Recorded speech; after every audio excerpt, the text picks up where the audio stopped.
আসসালামু আলাইকুম। ওয়ালাইকুম সালাম। আমার নাম মোহাম্মদ আকবর আলী। দাদা, আপনার নাম? আমার নাম মোহাম্মদ তাইবুল্লি। আপনার ফোন নম্বর মুখস্থ নাই না? আমার মুখস্থ নাই। তো আচ্ছা।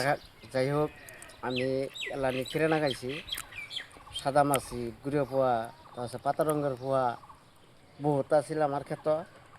পরে ওইদিকে সন্ধ্যার টাইমে মারছিলাম, আর রাতে অল্প 1-1.5 ঘন্টা পরে বৃষ্টি আইছে। তো যাই কাম হয়েছে, বালা হয়েছে। এখন পোহাটা নাই আমার ক্ষেত।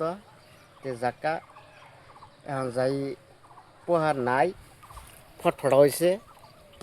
তে মোটামুটি রাত্রে গেলে ভালো হইতো। এখন পোহা নাই, আটটে গেলে মোটামুটি ক্ষেতটা আরও ভালো হইতো, ঘুরে পোহা থাকতো না। এখানে আমার মানে জানি আমি আর কি। আপনার ক্ষেতে ঘুরে গাড়ি পোকা গুলে যে আছিল, কি কি কালার আছিল?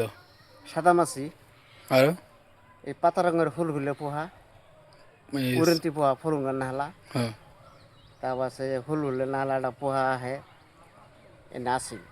এখন বর্তমানে নাই।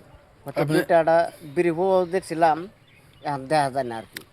আপনি স্প্রে করার পরে 2 ঘন্টা পরে বৃষ্টি আসছিল না? 2 ঘন্টা, হ্যাঁ 2 ঘন্টাই হয়েছে। আচ্ছা, গাছের পাতাগুলো উল্টেন তো দেখি পোকা আছে না নাই দেখি আমরা। এই যে পোহার নাই, এটা উল্টেন। নাই কে, নাই কে, নাই না? নাই। এই ওষুধটা যে আপনার হাতে আছে, এটাই তো মারছিলেন? হ্যাঁ এটাই মারছি। এটার নাম কি গম পাইন? এটা তো আমি নাম জানি তো, নামটা জানতেছি না। ইফিকন। মনে থাকবো না? মনে থাকবো। কোনটা একবার ইফিকন। ইফিকন। ধন্যবাদ।